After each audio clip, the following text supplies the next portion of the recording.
right, everybody, welcome back to another episode of the Replacement Level Podcast. I am Chris Phillips, along with my host, Rafal Megan Nowitsky. We have a very special guest today with us, Mr. Jack Johnson. He covers the Kansas City Royals, a part of the Locked On Sports Network. If you're not following him, I recommend following him. You can find him on what is now called X at JohnnyJ_15. Like I said, he's part of the Locked On Network, also a host of Sports Radio 810 and a producer for ESPN Wichita, and he covers all things Kansas City Royals. Jack, thank you and welcome to the show. Hey, appreciate you having me. Sorry I'm a little bit late tonight, but I'm glad I can make it work here and pumped to talk with you guys. Awesome, no problem at all. First question right out of the box, we're going to get into it. Your name is Jack Johnson. How often have you heard or have been connected or any type of an intro conversation to the very famous musician Jack Johnson? As long as I can remember, really. I always make the comparison to Office Space, if you've seen the movie, with Michael Bolton. I never really leaned into it too much. I'm surprisingly not that much of a Jack Johnson fan. His music's fine. It's not really my taste. But yeah, anytime I check into a hotel, get a reservation, people have to ask me twice. And I'm like, it's a common name. Jack's a very common name. Johnson's a very common last name. I'm just like, no relation. I was born before he was famous. So I guess you could say I was here before him. Okay, perfect. And I'm with you there. I've heard some of the stuff. It is good. It's fine music. It's totally cool if you're into it. I'm with you. I'm not really into it. I'll listen to his hits that come out on the radio and I'm like, okay, cool. I'm not going to his concert. I'm not buying the CDs or anything. I'm not streaming them. But to those who are, good for you guys. And yeah, I bet you a lot of people when you mentioned you're checking into hotels or restaurants. I bet you a lot of people are when they see the name show up as Jack Johnson, they're like, oh my God, the musician Jack Johnson. Yeah. Yep. Oh, all the time, man. When I was younger, I used to have a buzz cut just like him, and my older cousins would be like, he's just trying to look like him now, but I'm not a surfer, don't live in Hawaii, none of that. But yeah, for the rest of my life, I just have to share my name. It's not Jackson or anything, it's just Jack Johnson. Okay. All right. Perfect. Well, now that we got the awkward or uncomfortableness or this, standard questions for you out of the way, we can really get into the biggest reason why we got you on this show, and that's to talk Kansas City Royals baseball here. They've not been necessarily a great or dominant team over the past, decade or so like that. They did have a little bit of a I guess you'd call a blip, and I don't want to be too cruel because it was spectacular what they did. But going back to 2014 and 2015, they did make it to back-to-back World Series. They obviously faced the Giants, lost that one, and then came back the following year and then handled the New York Mets in winning their first title since 1985. But I kind of want to start us off and kind of going down history and everything. How did that all come about? Because that was literally this team was really, really bad. Then all of a sudden they were great, and then they just went back to being their old selves. How did it all happen? Yeah, it's a great question, and I don't think you're being harsh at all. I think people here in Kansas City, we're fully aware of that. The rest of America, the rest of the baseball world believes that it was lightning in a bottle because going back to 1985 when they won the World Series against the Cardinals, after that, they were largely irrelevant. And once they got to 2000, they weren't just irrelevant. They were one of the worst teams in baseball, one of the worst franchises. Attendance was bad. And then around the time of 2007, 2008, they started loading up on first-round picks. Now, top picks, I would say, top 5 picks. I would say that not all of them hit, though. They took Luke Hochevar 1-1 in 2007. And Hoch ended up being pretty good on those postseason run teams, but they drafted him to be the ace. And he was not the ace in 2009, 10, or 11. He was hurt a couple years. They drafted Hosmer and Moustakas back-to-back. You paired that with Alex Gordon and Billy Butler. And then they kind of ran into some luck that around 2011, 2012, they had the best farm system in baseball. But Dayton Moore and company made a really gutsy move. And they traded Will Myers, who was the minor league player of the year, and got Wade Davis and James Shields in return. But actually before that, I can't believe I missed it, they traded Greinke to Milwaukee, and that's when they got Lorenzo Cain, Alcides Escobar, Jeremy Jeffress, Jake Odorizzi. So they started stockpiling, and though Greinke wanted out of Kansas City, the Royals knew that they were going to have to suffer a couple losing seasons, but they felt like they were building their core. And then when they made the trade for Will Myers, believe me, here in Kansas City, people were calling for heads that, how do you trade your number one prospect for, James Shields, who's, yeah, going to be your number one, but Wade Davis is like a throw-in reliever, and there's Elliott Johnson in the trade as well. It was not received very well. But then it was kind of this perfect storm of these young prospects who had legitimately moved up from high A, double A, triple A altogether. They went to the same levels together, won at those levels. And then when they got to Kansas City, they went through the losing again in 2012. 2013, they had a winning season for the first time since 2003.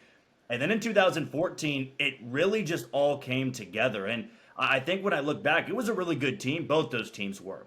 But I think you can also acknowledge that baseball was much different back then. There weren't as many, triple digit throwers. There weren't guys, bombing home runs left and right. The Royals could win, simply put, with small ball. They played with defense, speed, and bullpen, and that really got it done for them. So really kind of that perfect storm of prospects hitting at the right time, but also prospects that flourished in an era in baseball where they really could. Like Eric Hosmer couldn't sustain that success because once baseball grew, he really couldn't. And Lorenzo Cain, kind of the same deal.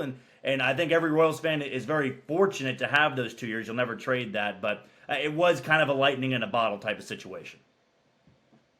So we're kind of talking about how, like Chris was talking about, and you alluded to a little bit, how the Royals have sort of been on the losing spectrum in the league, at least. And, you were just talking about how the Royals had that couple of years when they made that World Series run in 2015.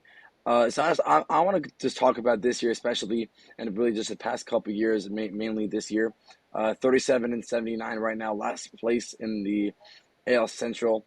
So I want to just talk about the trade down a little bit, which is only a couple of weeks ago, as of now. Obviously, where the Royals were at, they were clearly in selling mode. There was really another option but to sell.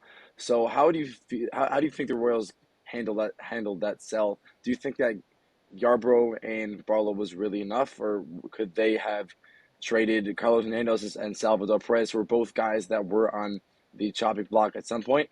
I know Salvi has his contract through 2026, has that club option, and Carlos Hernandez is having a good year and definitely was receiving some interest from different teams. So how would you say they handled it? I'd probably give them like a B minus. I think they did exactly what everybody expected them to do. They were going to trade Ryan Yarbrough. He was on a 1 year deal. They were going to trade Scott Barlow because they kind of felt like they were milking the last out of him at that point. There wasn't much to offer, and he's been pretty bad for San Diego since. But if they really wanted to hit a home run, yeah, I think they should have entertained trading Carlos Hernandez because relievers always have a short, shelf life in baseball. They don't dominate unless you're Mariano Rivera or Trevor Hoffman. You don't dominate for a decade. You usually got about 2 to 3 years of pure dominance, and Carlos Hernandez was really enjoying the first year of that success. And I think having those extra years of control could have netted them a nice return in prospects. Maybe you package him with Salvador Perez, who did have 10-5 rights, and he would have had to waive those rights in his no-trade clause, and it sounded like he was willing. But J.J. Picollo in the front office, they just didn't like what was in return. They seemed to be asking for a lot for Salvador Perez. Teams aren't willing to budge on that. But as for who they got in return, and you can even go back to the Aroldis Chapman trade, they get Cole Reagans in that, who's looked pretty good over his 3 starts in Kansas City. Got a lottery ticket thrown in Rony Cabrera. In the Scott Barlow trade, like getting Henry Williams, a top 10 prospect in San Diego's system. Another lottery ticket thrown in Jesus Ruiz. So I thought they were adding some good talent to a farm system that's pretty bare right now. And they've spoken very highly of the player development, the pitching development down in the minor leagues. There's been a surge of late, at least in 2023, with a lot of guys making the bump, draft picks from last year. Guys to keep your eye on. Frank Mozzicato is one of them. Ben Kudrna, Mason Barnett. Tyson Guerrero just got the bump to Double-A. So there's some guys that you're not going to know the name of just yet, but they were more so late round picks, and the Royals are kind of looking at those guys and more so trying to develop them than always hit home runs and get these top prospects because they simply don't have the talent to get top 100s. They can't get the top 5 prospects in all of baseball. They've got to get guys that have upside, and then they've got to work with them a little bit. So as far as who they got at the trade deadline, I like a lot of what they got, a lot of upside guys, but it's mainly to come down to how they can develop those guys because there are no surefire prospects with who they got. So, for at least from my understanding, I'm guessing that Royals fans were a little questioning. I would say they question. I'm assuming that many question the Tucker Davidson move. I'm not really sure what the Royals got out of that, which was really just cash for a guy who has a 6.68 ERA. So really, what do you think the Royals got out of that trade? The Royals bullpen has been so fatigued this year. The rotation has kind of put them out on an island, if you will. You have a lot of guys that are trying to eat innings, guys that have never pitched in the big leagues before. So when the Royals went out and got Tucker Davidson, I don't think that anybody was too upset by it because he was DFA'd. You acquire him for cash. It's more so of giving the bullpen some rest and seeing what you have in him. I know that they vocalized really liking his spin rate on his slider, wanting to work with that.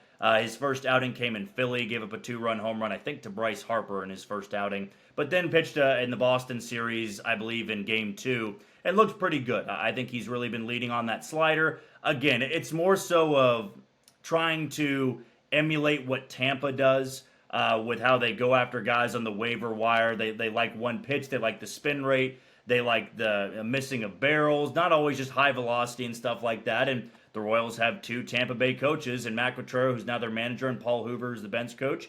And they also brought in Brian Sweeney from Cleveland. And Cleveland, they assembled one of the greatest bullpens we had seen in the 2010s. So with Tucker Davidson and a couple of the guys they brought in, it's not so much of why are you bringing in him? He's got a high ERA. It's more so we need other arms. Some guys are on the injured list.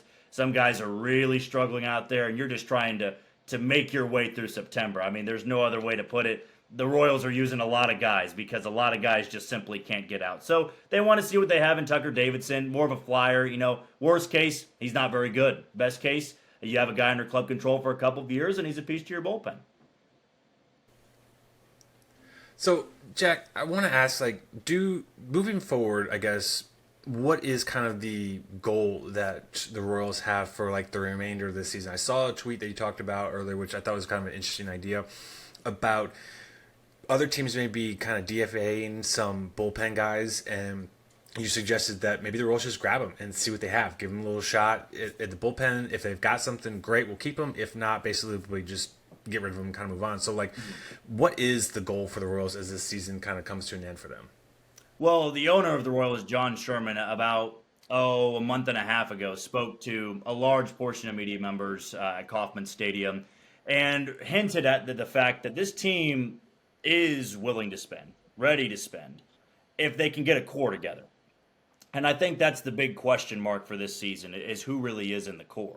Bobby Witt Jr. is starting to show that he has superstar potential. You love Maikel Garcia over at third base. Pitching staff-wise, you still like Brady Singer from what he's shown in the second half. Cole Reagans has looked really good. But it's a lot of up in the air because for the Royals to really be competitive, they can't run out this same team again. They can't not spend in the offseason and expect any support from this fan base. There's already a lot of tension in Kansas City about the ownership, the front office, and basically just insinuating they're not trying to build a winner. They're more so focused on getting a downtown stadium. But what I would like to see from this team to close out the year is the young guys, and quote unquote, these guys in the core. Bobby Witt Jr., Maikel Garcia, Michael Massey, Drew Waters, Freddie Fermin, Singer, Reagans, to all perform exactly how they're performing right now. They are exceeding expectations. It's why the Royals won 7 in a row. It's why they've been better in the second half. These guys are playing well, and not to mention Vinny Pasquantino's going to be coming back from injury next year, so he's kind of another piece to that core.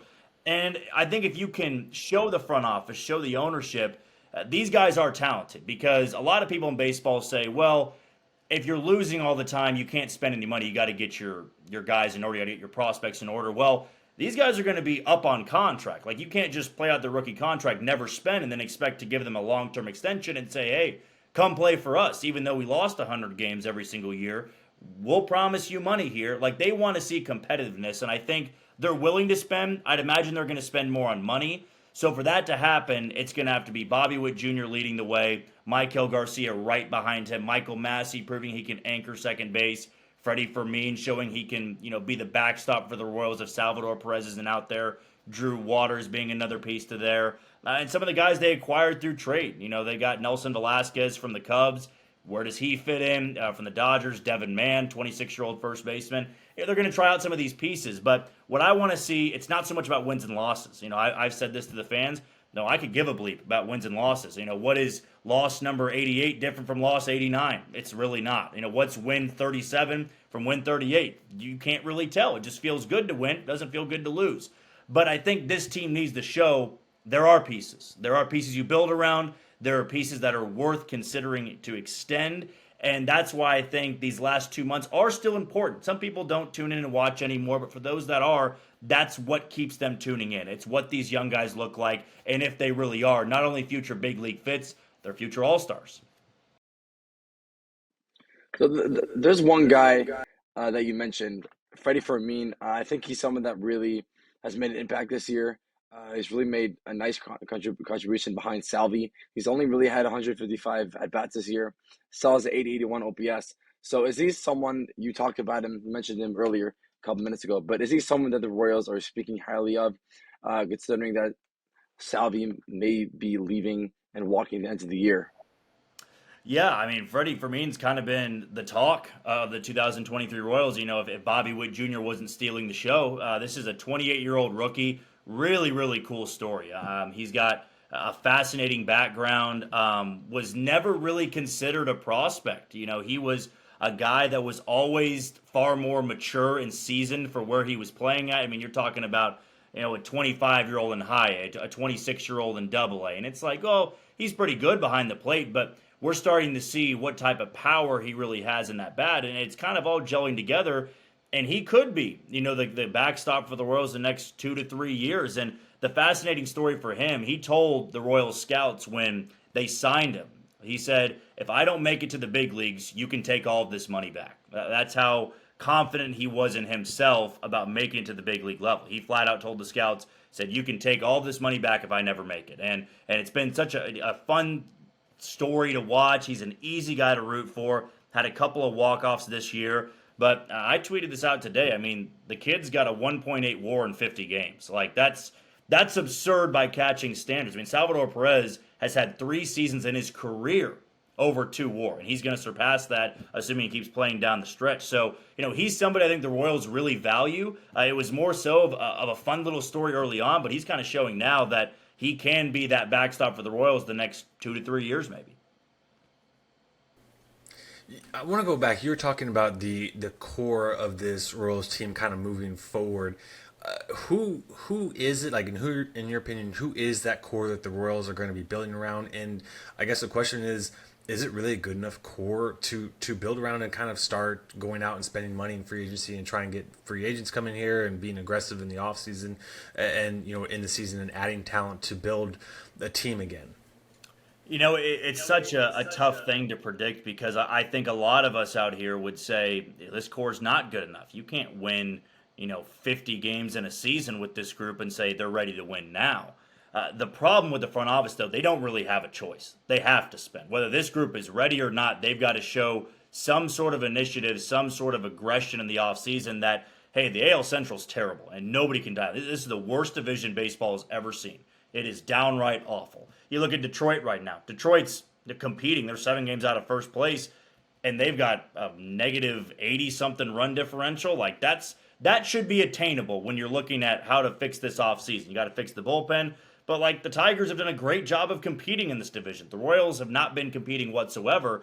So I think you have to be pretty honest with yourself of where you want to go from here. Because a lot of fans out there are saying, well, if this is not the core, trade everybody. Fire sale everybody. That includes Bobby Witt Jr., that includes Maikel Garcia, Brady Singer. I mean, everybody. Because then it's more so of let's just tear everything down and start from scratch.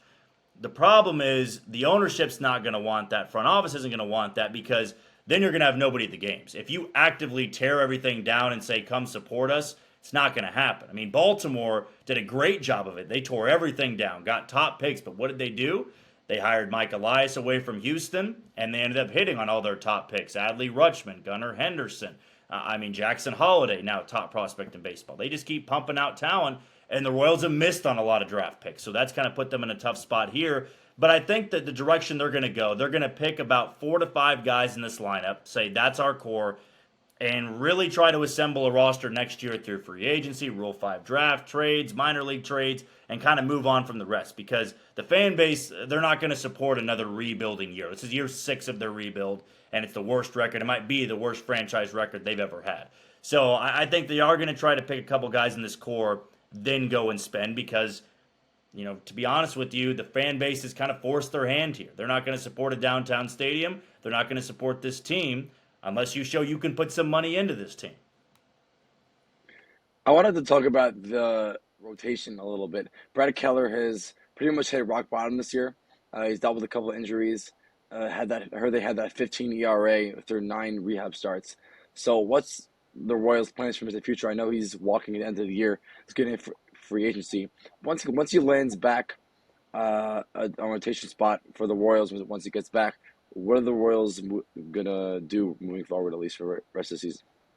I would imagine we don't see Brad Keller back in a Royals uniform. I think they're trying to get innings to other guys at this point, and Brad Keller's shown no indication that he is ready to come back up to Kansas City. It's really a sad story, because he was such a great success story for the Royals going back to their rebuilding years. I mean, year 1 of this rebuild, 2018, he was a Rule 5 pick. He was a Double-A guy in Arizona's system. They took a chance on him. He was the star of that team, and that team was bad. That team was really bad. They lost, I think, 104 games, I believe it was, but he was out of the bullpen. He was great. Then he moved to the rotation. He was great. The next year, took a little bit of a dip. Then he was really good in the COVID year, but has never really taken tremendous strides as to where everybody thought he could. He's a sinker baller, big frame for a starter, had good velocity, and you thought, this is your workhorse, man. This is your 200 inning guy that can go out there and be your number one. And he never turned into that. Unfortunately, this year, he wasn't just bad. He never found it again. He went on the injured list, struggled with walks. He walked 8 in his last start in Kansas City against San Diego. That was way back in, I think, June maybe it was. But he went down to AAA Omaha, walked everybody, and now he's in Surprise right now, the spring training side, and trying to get right. But I would honestly say, I don't know personally, I would honestly say at this point, it's more so mental than anything physical, because he's pitched in the big leagues before. He's pitched in front of sold-out crowds. There should be no reason he's walking 7 or 8 guys over 2 innings. That to me, with as mental as baseball can be, I think it's far more mental than physical. And I just hope the best for him. I hope he's going to get things straightened out in Surprise and then hit the free agent market and try again elsewhere. But I think his time in Kansas City has pretty much come to a close. Can that clear the path for Angel Zerpa to maybe crack the rotation? Because we do know that he did make an impact as a starter in the minor leagues. He found a lot of success as a starter in the minor leagues. In the big leagues, he sort of struggled. But does that mean that they can give him a crack at the rotation? I think Serpa is a guy that's shown before that he can throw in the rotation. It's a very small sample size, but I think he's actually going to get the start tomorrow. They play the Cardinals at home, and I imagine Angel Serpa is going to get that start because they did a bullpen game today, used Austin Cox, they used Alec Marsh, so they're kind of, bullpenned out here. They're going to go to Serpa here. I know Matt Quatrero said they like to get him start. So I'd imagine with Zach Greinke on the injured list, Brad Keller and Surprise Arizona, that he should get that crack at it. Now, I don't know if he is a future fit in the rotation. I think the stuff is a little bit underwhelming. I think it's fine for a team that's going to lose over 100 games. If the Royals are going to lose 95 to 100 next year, I'm not going to complain about Angel Serpa in the rotation. But I think if the Royals are going to try to piece together one that's a lot more competitive than this year's roster, I think he's on the outside looking in. He's really young. What set him back this year, because if he didn't have the, I think it was a shoulder elbow surgery that put him out for a long time, and he just now returned, I think, 2 weeks ago. If he didn't have that surgery that put him out for the first 3 to 4 months of the season, he's probably in the rotation. He probably been in the rotation all season long just because they really liked his stuff.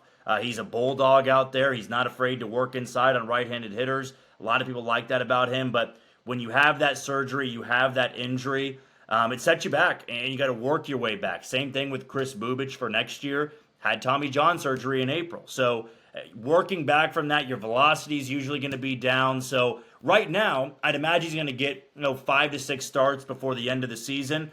But then he's going to have to win that job in spring training because he's not going to be a lock for anything for the Royals in the future. Speaking of the future, Jack, what's the Royals lineup going to look like next season? Like, will Nick Lofton and or Tyler Gentry get a shot in there, or if they do, what's the whole lineup going to look like? It's very interesting because I think a lot of people would say, well, you need to tear down everything. Tear down everything except for one or two guys and give everybody else a shot. Well, I would rebuttal with that and argue and say, well, that's exactly what they did this year. They gave a lot of shots to guys that everybody was clamoring for, and it's put you at this spot in the season where you're probably going to have at some point here 40 wins and 80 losses, like 40 games under 500. Like, that's what you go through when you have young guys out there playing for the first time, adjusting to big league pitching for the first time. So with Tyler Gentry and Nick Lofton, it's a curious case because Tyler Gentry, I think, is showing that he is, I think, at best a fourth outfielder. And I would hope he gets a shot in September because he's played really well over the last month or so. Nick Lofton, he should have a good shot because he's kind of a super utility guy. He was drafted as a shortstop. He's moved to second, third. He's played outfield. Injuries have been his concern. So I think going into spring training next year in February and March in Arizona, the Royals will probably go in with locks at third base, short, second, first, and catcher. Outfield is a bit up for debate, which could open the door for Tyler Gentry and Nick Lofton. I think they'll have Garcia at third, Bobby Witt Jr. at short, Michael Massey at second, Vinny Pasquantino at first. If they move Salvi in the offseason, Freddie Fermin's going to be behind the plate. They don't move Salvi. Salvi's going to be behind the plate. And then you probably DH Freddie Fermin. I think MJ Melendez is going to have a spot right or left field. His defense is not very good, but he's also been asked to move around a lot this year, and he's also had a sophomore slump, so that's been kind of weighing on him a bit. So I think, if you have one corner outfield spot, I'd imagine they're going to add somebody through free agency, whether that's a corner outfield bat or a center fielder. They tried to give it to Kyle Isbell this year. He doesn't hit well enough. Drew Waters is very intriguing. His strikeout rate, though, is above 30%. That's pretty alarming for a center fielder. So, yeah, I'd say outfield's up for grabs. Like, I do like Tyler Gentry a lot. I like Nick Lofton a lot. The big question is, though, do you build your future around seasoned prospects? Because these guys are no longer that young. They're 25, they're 26. Do you want to give everyday bats to a guy that's been a minor leaguer, for 3 to 4 years that was a college bat? I mean, what's the saying about college bats and college arms? They move quickly through the system. You're supposed to get them up there in 2 years or so. These guys have been down there for a little bit now, and I think they're more so looking at being a bench bat, a fourth outfielder, a fifth outfielder, super utility guy. Samad Taylor is a perfect example. He was in the Whit Merrifield deal, super utility, hit incredibly well in Omaha this year. Came up to Kansas City, he has not hit well at all. He's very overmatched, and that's kind of the problem right now, is that you can like some guys down in AAA, but it's a different league, it's different pitching, and I don't know if the Royals are willing to commit some of those guys you mentioned to getting everyday bats, because they just did that this year in their quote-unquote evaluation year. Now that we talked Royals baseball a little bit, sort of cleared up what the Royals' plans are for the future, I'm sure the fans wanted to hear how you got on Locked On. I saw on your Twitter page that you joined this beginning of this year, towards June, the Locked On Network, obviously Locked On Royals. So how did that start for you? Was that something that you applied for, or was that? It's very interesting. I did not. I had watched Locked On podcasts before, but I was just working at Sports Radio 810 WHB. I've got a night show over there, so I was working with that. I was doing producing, and I got a Twitter DM actually from Locked On, and they reached out to me and said, we're expanding in the Kansas City market. We have a guy right now that's doing the Royals podcast, but he's also doing another podcast, so it's a lot on his plate. And they just asked me, is that something you'd be interested in? And I jumped all over it because, baseball's my sport. The Royals, good, bad, ugly. Like I enjoy watching them. I enjoy talking about them. There really is a strong following here in Kansas City, which is really from the time I was 3 years old. I knew it was. I mean, you bond over trauma, as they say. Like you go through bad years. Fans, they all come together with it, man. Royals fans are great, and they're very passionate. You could have people say, oh, they're bandwagon fans in the 14, 15 years. There were bandwagon fans. I won't deny that. I think every fan base has them. But there were a lot of diehards, man, that went through some ugly years. And I've always been looking for outlets to do Royals coverage. I go out to Kauffman Stadium, for work every single Monday home game. So I get, clubhouse access, talk to players, managers, stuff, coaches. So, I've always been drawn to that. But, Locked On provided a great opportunity. I've had a blast with it. We've had a great following, more subscribers, more downloads every single day. But yeah, it wasn't even on my radar, and I got approached through Twitter on it, and they said they were expanding, and yeah, I didn't even hesitate. Just asked my boss if it was okay, and he said, "Yeah, man, go for it."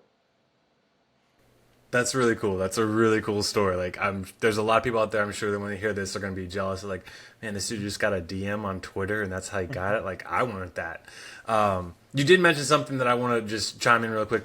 How Royals fans have bonded over drama and losing season, stuff like that. That's probably going to go right over Rafal's head because he's a big time Yankees fan, and this is like their first, like, I think, losing year. So like, Hey, we haven't won since 2009. The Royals won in 2015. okay. The Mariners here haven't even made the World Series, so just chill out with your whole losing stuff. Like, let Jack and I talk about misery and losing teams and stuff like that. So, yeah, very cool though, Jack, for sure.